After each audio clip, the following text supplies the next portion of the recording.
విద్యుత్ శాఖలో పనిచేసే ఆర్టిజన్లు తమ సమస్యలకు పరిష్కారం చూపాలని డిమాండ్ చేస్తూ సమ్మె చేపట్టారు. ప్రభుత్వం తమ సమస్యలు పరిష్కరించే వరకు సమ్మె కొనసాగిస్తామని స్పష్టం చేస్తున్నారు. దీనికి సంబంధించి మరింత సమాచారం మా ప్రతినిధి రాజు గౌడ్ అందిస్తారు. చెప్పండి రాజు గౌడ్. తమ సమస్యలు పరిష్కరించాలని డిమాండ్ చేస్తూ విద్యుత్ శాఖలో పనిచేస్తున్న ఆర్టిజన్లు ఉమ్మడి మెదక్ జిల్లా వ్యాప్తంగా గత 5 రోజులుగా సమ్మె బాటపట్టారు. ప్రస్తుతం మనం సంగారెడ్డి జిల్లా ఎస్సీ కార్యాలయం వద్ద నిర్వహిస్తున్న సమ్మె శిబిరం వద్ద ఉన్నాము. వారు సమస్యలు ఏమిటి, వారు ఎదుర్కొంటున్న సమస్యలను ఏ విధంగా పరిష్కరించుకోవాలనే డిమాండ్తో వారు సమ్మె నిర్వహిస్తున్నారు. వారు ప్రభుత్వానికి చేస్తున్న డిమాండ్లు ఏమిటి అనే విషయాన్ని వారితో మాట్లాడి తెలుసుకునే ప్రయత్నం చేద్దాం. చెప్పండి, మీరు ఎలాంటి సమస్యలు ఎదుర్కొంటున్నారు, మీ డిమాండ్లు ఏమిటి? మా డిమాండ్లు చాలా ఉన్నాయి సార్. మేమైతే 6 డిమాండ్లతో ముందుకెళ్ళాము. ఒక జేఏసీ ఫామ్ 6 డిమాండ్లతో ప్రభుత్వం కానీ మా డిపార్ట్మెంట్ కానీ మేము వినతి పత్రం సమర్పించుకున్నాము. గత 2 నెలల నుంచి మా కార్యక్రమం దశలుగా జరుగుతుంది. 26 రోజు డిఈ ఆఫీస్ ధర్నా, 30 రోజు డిఈ ఆఫీస్ ధర్నా, 2వ తారీఖు రోజు ఎస్సీ ఆఫీస్లో వంట వార్పు చేశాము. 7వ తారీఖు చెలో వరంగల్. అయినా కూడా ప్రభుత్వం కానీ యాజమాన్యం కానీ ఎట్టి పరిస్థితుల్లో దిగి వచ్చి మా డిమాండ్ల గురించి కానీ ఎక్కడా చర్చించడం లేదు. మేము గత 30 ఏళ్ళుగా ఈ సంస్థకు నమ్ముకొని పనిచేస్తున్నాము. మమ్మల్ని ఫస్ట్ కాంట్రాక్ట్ లేబర్ ఉండే. గత ప్రభుత్వం 17లో మమ్మల్ని ఆర్టిషన్గా ఎక్కడ లేను బ్రిటిష్ రూల్ తీసుకొచ్చి artisan grade 1, grade 2, grade 3, grade 4గా విభజించి మాతోని వెట్టి చాకరీ చేయించుకుంటుంది. దఫాలుగా ఎన్నిసార్లు కూడా మేము రిప్రజెంటేషన్ ఇటు యాజమాన్యం కానీ అటు ప్రభుత్వం కానీ స్పందించడం లేదు. మేము ఒక 11 సంఘాలు ఏకమై టీచర్గా ఫామ్ అయ్యి ఈ వినూత్న కార్యక్రమాలు చేసినా కూడా పట్టించుకుంటారు. మా డిమాండ్ ఒకటే సంస్థలో ఒకటే రూల్ ఉండాలా. మేము కూడా వాళ్ళతో బరాబర్ పనిచేస్తున్నాం కాబట్టి వాళ్ళకు మాకు వ్యత్యాసం చూపెట్టద్దు. వాళ్ళనేమో సొంత పిల్లల్లాగా మమ్మల్నేమో సౌత్ పిల్లల్లాగా చూస్తున్నారు. పని కాడనేమో సమానం ఉంటుంది. మేము బరాబర్ పనిచేస్తాం, వాళ్ళు కూడా సేమ్ బరాబర్ పనిచేస్తారు. అటెండర్ నుంచి మొత్తం లైన్ ఇన్స్పెక్టర్ దాకా ఏవైతే విధులు వాళ్ళు చేస్తున్నారో మేము కూడా అదే చేస్తున్నాం. కాబట్టి మేమేమంటామంటే ఒకటే సంస్థలో ఒకటే రూల్ ఉండాలా, పనికి తగ్గ జీతం ఇవ్వమని మా ఫస్ట్ డిమాండ్ ఒకటి. ఇంకోటి ఏపీఎస్సీ రూల్స్ ఇచ్చి మాకు విద్యా అర్హతలను బట్టి అందరినీ కూడా రెగ్యులరైజ్ చేయమని కోరుతున్నాం. మాకు గొంతమ్మ కోరిక ఏం కాదు, మేము కోరుతున్నది మా న్యాయమైన డిమాండ్. కాబట్టి ఈ 10 జిల్లాలో కూడా ఇదే రీతిని 5వ రోజు ధర్నా కొనసాగుతుంది. నిన్న కేటీపీఎస్లో కేటీపీఎస్ అని పెట్టారు. అక్కడ మా కార్మికులందరినీ భయభ్రాంతులు చేసి టర్మినేషన్ ఇస్తామంటే మొత్తం మా అన్ని జిల్లాలు కలిసిపోయి అక్కడ టర్మినేషన్ ఆపేసినాము. ఇప్పుడు మాకు ఒక 2 రోజులు టైం ఇచ్చారు. ఇది 5వ రోజు అండి. ఇటు సంస్థ పట్టించుకుంటలేదు, అటు గవర్నమెంట్ పట్టించుకుంటలేదు. కాబట్టి మా ఏం గొంతమ్మ కోరికలు కాదు. ఎలాగైతే రెగ్యులర్ రోజులు పనిచేస్తారో వానికి తగ్గట్టు సమాన పని సమాన జీతమై వారికి తగ్గట్టే సేమ్ వర్క్ చేస్తున్నాం. కాబట్టి సేమ్ రూల్ ఉండాలా ఇవ్వమని చెప్తున్నాము. అలాగే మెడికల్లో కూడా వాళ్ళకి 10 నుంచి 12 లక్షల వరకు ఉంది. మాకేమో వాళ్ళకు అంతే 1000 రూపాయలు కట్ చేస్తారు. మంత్లీ శాలరీలో మాకు కూడా 1000 రూపాయలు కట్ చేస్తారు. కానీ వాళ్ళకు వచ్చేసి 12 లక్షల వరకు ఉంది, మాకేమో 6 లక్షల లిమిట్ ఉంది. ఈ వ్యత్యాసం ఎందుకని అదొకటి అడుగుతున్నాము. ఒకవేళ మా కార్మికుడు ఎవరైనా చనిపోతే విద్యా అర్హత బట్టి కాకుండా లాస్ట్ గ్రేడ్ 4th గ్రేడ్ అంటే అది చాలా చివరి 12,000 జీతం వస్తుందండి చేయికి. ఒకవేళ 12,000 జీతంతో ఇక్కడ వచ్చి మరి మా పనికి తగ్గట్టు కాదు. కాబట్టి అదే రెగ్యులర్ వాళ్ళకైతే అర్హతను బట్టి ఇస్తారు.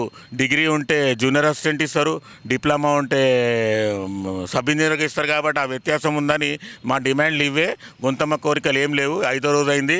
మేము ప్రభుత్వం దిగొచ్చి యాజమాన్యానికి మాకు స్పందించకపోతే ఖచ్చితంగా కంటిన్యూ ఇంకా నెల రోజులైనా మేము సమ్మె చేయడానికి బరాబర్ ఉన్నామని చెప్తూ ఈ సభాముఖంగా తెలియజేసుకుంటూ, ఇప్పుడు సమ్మె చేయబట్టి 5 రోజులు అవుతుంది. ప్రభుత్వం కానీ అధికారులు కానీ ఎవరైనా సంబంధించారా మీకు? ఎవరు స్పందిస్తలేదు సార్. మా దానికి మాకు బెదిరింపులు వస్తున్నాయి, మిమ్మల్ని టర్మినేట్ చేస్తామంటే. అయినా టర్మినేట్ అయినా సరే కానీ మేము ఖచ్చితంగా ఏదో ఒకటి సాధించుకునే పోవాలని నిర్ణయించుకున్నాం.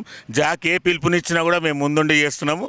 కాబట్టి ఇది 5వ రోజు. ఇంకా 5 రోజులైనా మేము నిలబడతాము. ప్రభుత్వం దిగి రాకపోతే, యాజమాన్యం దిగి రాకపోతే ఖచ్చితంగా ఇంకా 10 రోజులైనా మేము సమ్మెలో ఉంటామని మీడియా ముఖంగా తెలియజేస్తున్నాం. మనతో మాట్లాడేందుకు మరికొందరు ఉన్నారు. వారితో కూడా వారి అభిప్రాయం తెలుసుకునే ప్రయత్నం చేద్దాం. చెప్పండి, మీరు 5 రోజులుగా సమ్మె చేస్తున్నారు. మరి ఎలాంటి స్పందన లేని అధికారులతోటి కానీ ఎలాంటి స్పందన లేకపోతే మీరు కార్యాచరణ ఎలా రూపొందించబోతున్నారు? నా పేరు ఆగం శ్రీనివాసు. సంగారెడ్డి సర్కిల్ ఆఫీసులో ఆర్టిజన్గా విధులు నిర్వహిస్తున్నాను. గత 30 సంవత్సరాల నుండి కూడా మేము వర్క్ చేస్తున్నాము. ఇందులో ఆర్టిజన్గా ఏది నామకరణము ఎప్పుడు వచ్చిందంటే 29/7/2017 నాడు బీఆర్ఎస్ ప్రభుత్వము మేము చేసిన ధర్నాలకు సమ్మెలకు మాకు ఒకటి ఈ నామకరణం చేయడం జరిగింది ఆర్టిజన్గా. అప్పటి నుంచి మేము విధులు నిర్వహిస్తున్నాం. అంతకన్నా ముందు నుంచి కూడా విధులు నిర్వహిస్తున్నాము. మొన్న 2015 నుంచి క్రమబద్ధీకరణ అంటూ బీఆర్ఎస్ ప్రభుత్వం మనల్ని మోసం చేసింది. అందులో వాళ్ళకు ఎంప్లాయీస్కు ఉన్న శాలరీస్ మాకు లేకపోవడము, వాళ్ళకు మాకు చాలా వ్యత్యాసం ఉంది. వాళ్ళకి 100% అన్ని అలవెన్సెస్లో ఉన్నా కానీ మాకేమో 50% అలవెన్సెస్లు కూడా లేవు. మాకు తెలంగాణ ఇంక్రిమెంట్ లేదు, స్పెషల్ ఇంక్రిమెంట్ లేదు, మెడికల్లో కూడా లేదు, ఎన్కాష్మెంట్ లేదు, ఏవి సౌకర్యాలు లేవు. ఓన్లీ బేసిక్ పే కలుపుకొని అలా డిఏ కలుపుకొని వాళ్ళు మాకు ఇస్తున్నారు. మాకు ఆర్టిజన్ అనేది ఒక గ్రేడ్ 1 అనేది నిరూపణ చేసి ఒక గ్రేడ్ 1, గ్రేడ్ 2, గ్రేడ్ 3, గ్రేడ్ 4గా మాకు జీతాలు ఇవ్వడం జరుగుతుంది. మేము ప్రాణాపాయం స్థితిలో అంటే ఇంట్లో నుంచి బయటికి పోయి మళ్ళీ బయట నుంచి ఇంట్లోకి వచ్చిన దాకా నమ్మకం తక్కువ ఉన్నటువంటి మా జీవితాలు ప్రభుత్వం ఎందుకు స్పందిస్తలేదో అర్థం కావడం లేదు. ఈ రోజుకి 5వ రోజు అయింది. ప్రభుత్వము ఖచ్చితంగా మా సమస్యలను అర్థం చేసుకొని ఏదైతే తెలంగాణ విద్యుత్ employees artisan joint action committee పిలుపు మేరకు మేము సమ్మెలు చేస్తున్నాము. ఈ రోజుకి 5వ రోజు కాబట్టి గత ప్రభుత్వం కూడా ఈ విధంగానే మోసం చేసింది. ఇప్పుడైనా ఉన్న ప్రభుత్వము ఖచ్చితంగా మాకు మేలు చేస్తుందని చెప్పేసి మేము ఆశిస్తున్నాము. గౌరవనీయులైన ముఖ్యమంత్రి శ్రీ రేవంత్ రెడ్డి గారు కూడా మా యొక్క సమస్యలను అర్థం చేసుకొని మాకు న్యాయం చేయవలసిందిగా ఆయనకు పదే వేడుకుంటూ నమస్కారం. ఈ అవకాశం ఇచ్చిన మీడియా మిత్రులకు నమస్తే. మీరు చెప్పండి, మీరు ఎంతకాలం నుంచి ఇందులో పనిచేస్తున్నారు, మీ సమస్యలు ఏమిటి? నా పేరు వెంకటేశం అండి. ట్రాన్స్కోల్లో పనిచేస్తున్నా గత 30 సంవత్సరాలుగా. అయితే నాకు స్టార్టింగ్ జీతం వచ్చేసి 800. అప్పటి నుంచి ఇప్పటి వరకు సంస్థను నమ్ముకొని ప్రతి కార్మికుడు నాతోటి జాయిన్ అయిన కార్మికులు సంస్థను నమ్ముకొని పనిచేస్తారు. ఇంత జీతం వ్యత్యాసం వాళ్ళకు మాకు తేడా ఇంత ఉన్నది కాబట్టి మాకు సరిపోవట్లేదు. మీరు నిత్యావసర సరుకులు చూడండి ఈరోజు ఎంత పెరిగినాయో.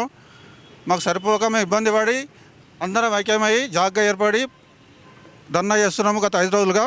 ఇంకా 5 రోజులు కాదు, ఇంకా 15 రోజులైనా సరే చేస్తాము. మా శ్రమ దోపిడీ మాకు రావాలని చెప్పి మేము కోరుకుంటున్నాము. మీడియా మిత్రులకు నమస్కారము. దయచేసి అందరికీ తెలియజేయాల్సిందిగా కోరుచున్నాము.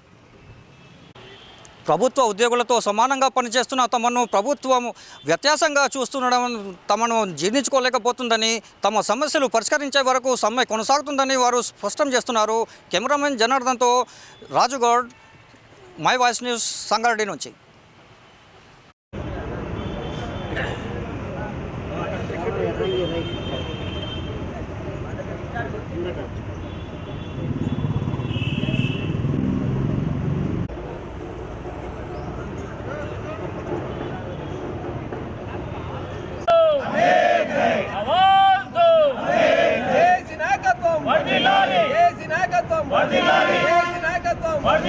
ఆర్టిజన్లకు ఏపీసీపీ రూల్స్, ఆర్టిజన్లకు ఏపీసీపీ రూల్స్, ఆర్టిజన్లకు ఏపీసీపీ రూల్స్. యాజమాన్యమండి వైఖరి, యాజమాన్యమండి వైఖరి, యాజమాన్యమండి వైఖరి, ఉద్యోగుల ఐక్యత. ఆర్టిజన్లకు ఏపీసీపీ రూల్స్, ఆర్టిజన్లకు విద్యార్థులను బట్టి, ఆర్టిజన్లకు విద్యార్థులను బట్టి ఏసీ నాయకత్వం, ఏసీ నాయకత్వం.